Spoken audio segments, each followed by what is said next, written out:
Ya, Assalamualaikum warahmatullahi wabarakatuh. Selamat sore, ketemu saya, Erik Siregar, masih dalam obrolan santai obrolan ringan seputar dunia motivasi, pekerjaan, bisnis, psikologi dan lain-lain. Hari ini agak berbeda kali ini ya. Saya ditemani oleh teman saya, pokoknya nanti banyak hal-hal yang luar biasa yang mau saya bahas ya. Sebelumnya saya kenalkan dulu, ini Kang Wawan ini praktisi apa tadi Kang? Geoprosperity Solution. Nah, ini dari namanya aja ini menarik ya. Penuh dengan tanya ini. Ya, jadi kita sambil ngobrol santai. Yang pertama jelas di bagian pertama ini kita akan bahas apa sih hubungan antara pikiran, energi, dan frekuensi ya kan? Ya. Yang berhubungan dengan kehidupan. Karena begini Bang, ini menarik sekali. Sekali kalau orang bertanya, kira-kira rumah saya ini bawa hoki nggak sih? Kan ada pertanyaan gitu, ya kan? Saya tapi bukan ahli Feng Shui. Oh iya, bukan ahli Feng Shui ya. Ini kok kayaknya energinya agak negatif, sehingga toko saya ini kurang, nah gitu-gitulah ya. Boleh lah, itu nanti kita kupas tuntas, meskipun nggak sampai ke akar-akarnya ya. Kalau sampai ke akar-akarnya ya mesti bayar juga. Ini nggak dicatat loh ya, harus bayar loh ya. Oke Kang, mungkin kita ngobrol yang di awal dulu Kang. Jadi ada nggak sih hubungan antara pikiran manusia itu dengan energi yang dihasilkan, atau kita mungkin pikiran kita yang justru terkontaminasi dengan energi yang ada di sekitarnya? Jadi yang perlu kita pahami dulu adalah manusia itu punya dua macam pikiran ya. Kalau menurut saya ya, menurut saya. Jadi ada pikiran yang kaitannya dengan otak kita gitu ya. Itu yang lebih bisa kita atur ya. Dan ada pikiran yang berhubungan dengan fisik. Jadi fisik kita itu sebenarnya juga cerdas ya. Jadi dia juga berpikir. Seperti halnya sel-sel yang mengalir, darah yang mengalir, jantung yang berdetak, itu semuanya berpikir. Semuanya itu memiliki memori dan memiliki pikirannya sendiri ya. Kalau kita coba, kita hanya bisa ngatur pikiran yang ada di otak ya. Misalkan kita mau alihkan pikiran kita semudah itu. Tapi coba kita mengalihkan pikiran yang ada di jantung aja. Jantung, kamu berhenti dong, bisa nggak? Nggak bisa. Ya dia punya kecerdasan sendiri ya kan. Bahkan saat tidur pun dia bisa kerja. Nah itu maksud saya itu ya. Mungkin kalau dalam dunia pemberdayaan diri ada pikiran sadar dan bawah sadar mungkin itu ya. Tapi itu mungkin senada ya. Tapi sama atau tidak saya nggak tahu. Itu Bang Erik ahlinya. Jadi kita pahami dulu bahwa kita punya dua macam pikiran ya. Jadi ada kecerdasan somatik, ada kecerdasan kognitif ya. Kognitif. Bener ya, kognitif ya. Saya kalau istilah-istilah saya agak kurang paham soalnya. 11-12 sama aja tuh. Malas ngapal ya. Yang jelas yang ada di otak lah ya. Kognitif ada di sini ya. Jadi kalau somatik ada di body kita. Nah, sebagian orang mungkin para motivator atau guru-guru tentang pemberdayaan diri itu mengamini dan sepakat bahwa kecerdasan yang paling cerdas itu bawah sadar ya, berhubungan dengan somatik. Karena memang mungkin hampir 90% tubuh kita itu terjadi fisik. Jadi otak tuh cuma kecil aja segini ya. Menarik ini. Jadi lebih potensinya akan lebih besar. Dan yang langsung bergesekan dengan alam sekitar kita adalah fisik, bukan otak ya. Otak itu hubungannya dengan 5 indera.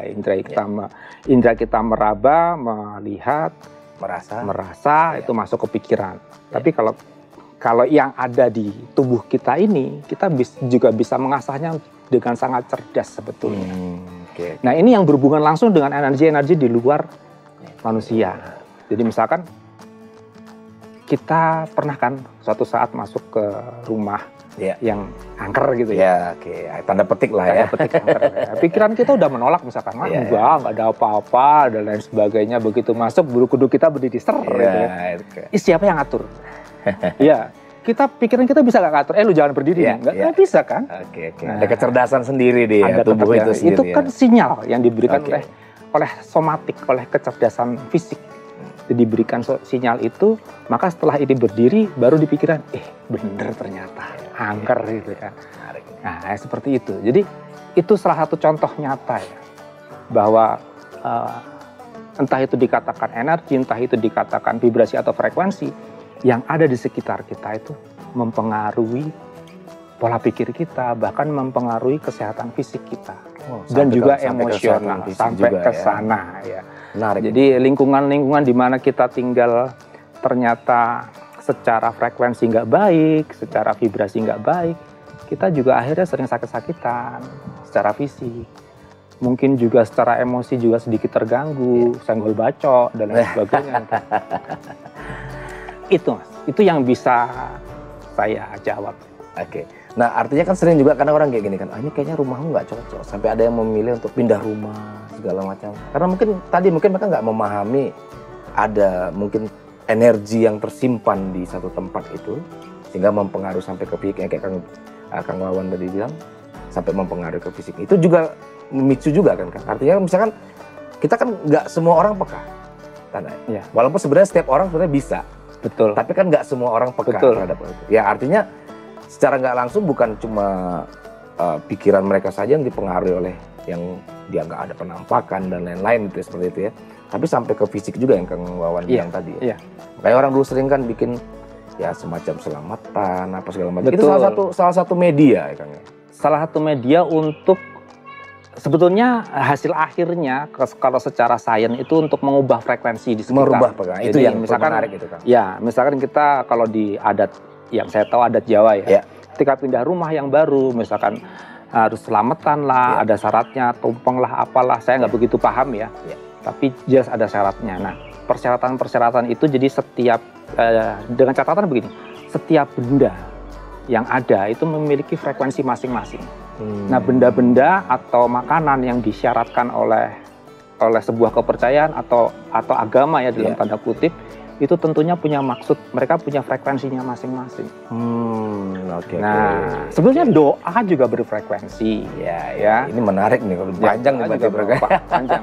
Kayaknya ada episodenya harusnya.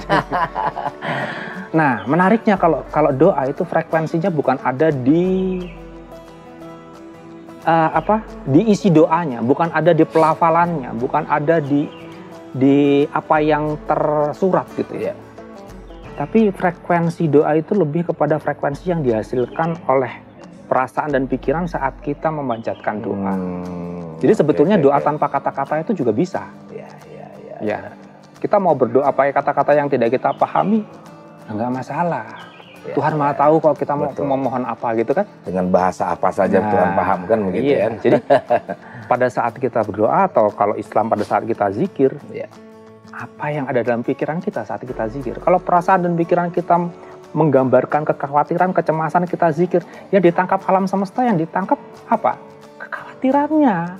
Karena itu getarannya, getaran khawatir, frekuensinya ada di frekuensi rendah. Jadi makanya motivator sering bilang, kalau kamu mau pengen punya mobil ya dekat-dekatlah orang yang punya mobil gitu kan. Kalau kamu mengucapkan afirmasi ya merasalah kamu sudah memilikinya. Energinya merasakan seperti seolah-olah sudah terjadi. Sudah terjadi gitu kan. Kenapa? Karena kita pas afirmasi mobil, perasaan kita kekurangan mobil mana bisa terjadi ya. Cuma ada sekarang menarik nih kan. Banyak orang afirmasi justru bukan ke dalam kan, ke sosmed. Jadi pengumuman. Harusnya afirmasi ke dalam malah kalau itu flexing namanya. flexing afirmasi ya. Nah, catat ya, hati-hati ada flexing afirmasi sekarang. Oke Kang, sekarang gini kan tadi ini menarik nih ya, artinya pembahasan sampai ke sana. Nah, menurut Kang Wawan sendiri kan sebagai seorang praktisi geoprosperity ya, ini nanti bisa dijelaskan ya mungkin di video kedua ya, di part kedua nanti ya, apa sih geoprosperity. Nah yang jelas begini, kalau saya sering melihat kan kadang-kadang ya kayak tadi ya, mereka merasa sudah, ini kita sebenarnya mohon maaf bukan menyinggung masalah agama atau apapun, tapi kan semua orang yang beragama pasti pernah berdoa. Cuma kan bagi beberapa orang kan, kok saya sudah berdoa, kok saya nggak merasakan sesuatu yang berbeda dari apa yang, termasuk mungkin tadi yang kata Kang Wawan tadi, jangan-jangan pada saat dia berdoa hanya mulutnya saja yang berbicara, tapi hatinya merasa yang berbeda. Itu kemungkinan bisa jadi seperti itu kan Kang. Artinya misalnya kayak tadi kan dia berdoa, tapi di sini masih merasa dengan cemas, ketakutan. Artinya itu yang mungkin nggak selaras tadi ya. Betul. Justru itu yang diterima oleh semesta ya. Kalau bahasa saya semesta ya. Saya sering menggunakan semesta atau universe gitu ya. Karena apapun yang kita keluarkan itu diterima oleh universe. Jadi benar-benar yang paling dekat dengan kita itu kan alam semesta, universe. Artinya benar-benar di sebelah kulit kita ini sudah universe. Bahkan di dalam diri kita pun universe kan. Jadi dia yang paling dekat bersinggungan dengan apa yang kita lakukan. Jadi misalkan kita berdoa, zikir atau semacamnya, ini dari segi agama ya, itu yang diterima justru bukan apa yang kita ucapkan, tapi apa yang kita getarkan, Dirasakan keluar. apa yang kita apa yang frekuensi apa yang kita produksi, yang kita pancarkan. Karena manusia itu kan bisa memancarkan dan bisa menerima. Di sisi lain kita menerima frekuensi jelek yang kemudian tubuh kita menjadi nggak sehat.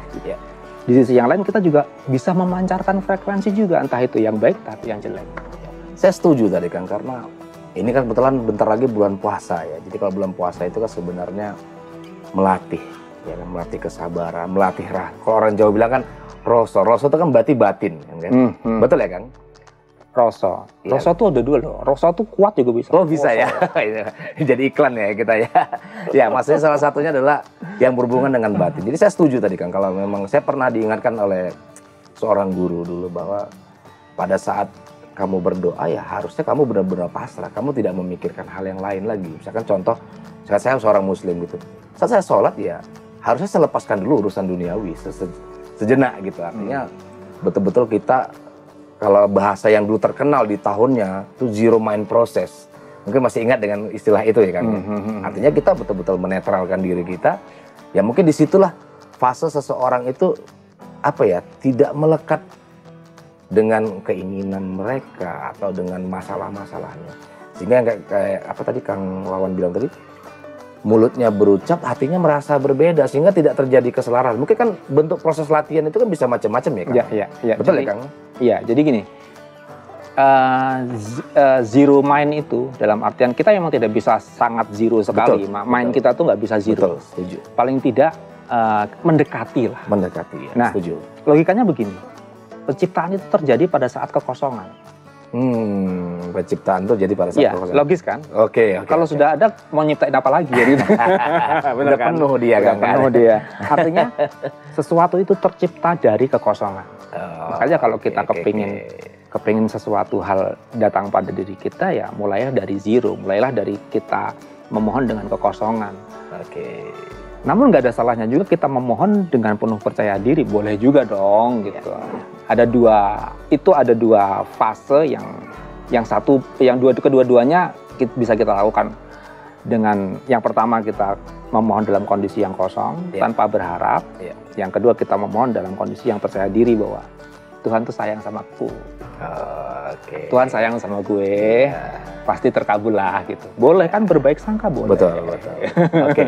Nah ini semakin menarik ini. Artinya memang tadi kita bahas dari awal. Jadi ternyata pikiran itu pun juga bisa juga akan mempengaruhi energi yang ada di sekitar, dan termasuk juga lingkungan itu juga bisa mempengaruhi. Kan? Artinya karena kita sendiri ini kan dengan alam semestanya kan terkoneksi. Sebenarnya intinya kan gitu ya. Iya, betul. Nah, bisa dalam pikiran manusia itu memancarkan sesuatu, hati itu atau menciptakan sebuah getaran atau yang disebut dengan vibrasi. Sehingga vibrasi itu maksudnya frekuensi ya, yang gimana? Ini agak-agak bingung nih Kang. Mungkin pemirsa perlu tahu juga nih. Teman-teman ini perlu tahu juga ini. Saya sendiri juga masih belajar tentang ini. Saya masih terus mengulik tentang ini. Tapi minimal dalam kasanah saya bisa cerita bahwa energi, frekuensi dan vibrasi itu saling terhubung, namun itu hal yang berbeda. Ya, energi itu sebuah daya. Daya. Kalau orang tidak punya energi, berarti dia tidak punya daya. Energi itu sebuah daya. Dimana ketika daya itu dilepaskan, itu menghasilkan gelombang.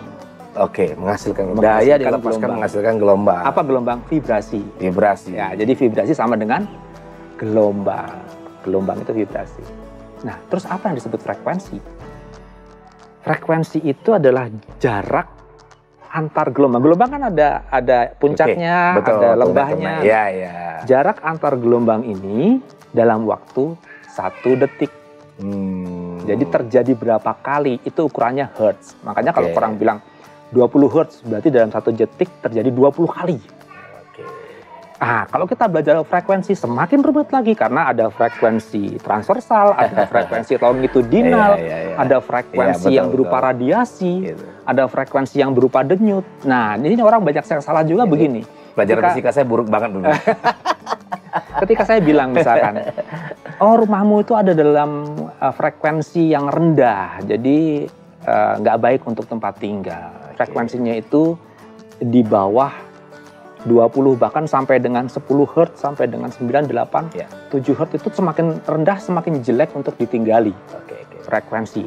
Terus ada yang bilang gini loh, Kang, kalau di dunia hipnoterapi kalau frekuensi otak kita semakin menurun katanya semakin baik, itu semakin rileks. Nah ini dua hal yang berbeda. Lain lagi, beda lagi. Karena frekuensi ada longitudinal dan ada transversal. Frekuensi pikiran yang dihitung apa? Denyut. Ya, denyut pikiran, bener kan? Denyut pikiran. Denyut otak maksudnya, bukan denyut pikiran, sorry. Denyut otak. Denyut otak ini ada di frekuensi berapa kali dia berdenyut kan gitu ya. Itu satuannya juga hertz ya. Berapa kali sinaf-sinaf yang di otak ini menyemprotkan listrik kan. Semakin dia semprotan listriknya semakin cepat berarti frekuensinya semakin cepat. Semakin tinggi. Ketika sinaf-sinaf yang di otak itu dia menyalurkan listriknya semakin lambat, semakin rileks kan, frekuensinya semakin rendah. Ini berbeda dengan frekuensi gelombang radiasi itu beda lagi. Beda lagi ya. Nah, seseorang yang frekuensi pikirannya atau otaknya itu menurun, justru dia menghasilkan radiasi tinggi. Di alam semesta dia sanggup menghasilkan frekuensi tinggi untuk menghantarkan, katakanlah kalau orang bilang telepati atau mempengaruhi keadaan menjadi semakin baik frekuensinya. Justru dia radiasinya semakin tinggi. Radiasi keluar ya yang dihasilkan oleh gampangnya apa? Radiasi elektromagnetiknya semakin tinggi.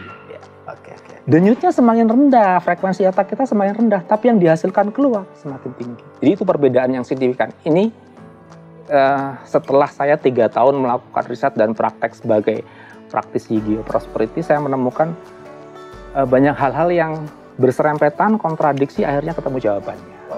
Ini menarik. Kita harus tahan dulu karena setelah nanti video part kedua kan. Part kedua. Ini part pertama ya? Masih part pertama. Oke. Biar penasaran dulu.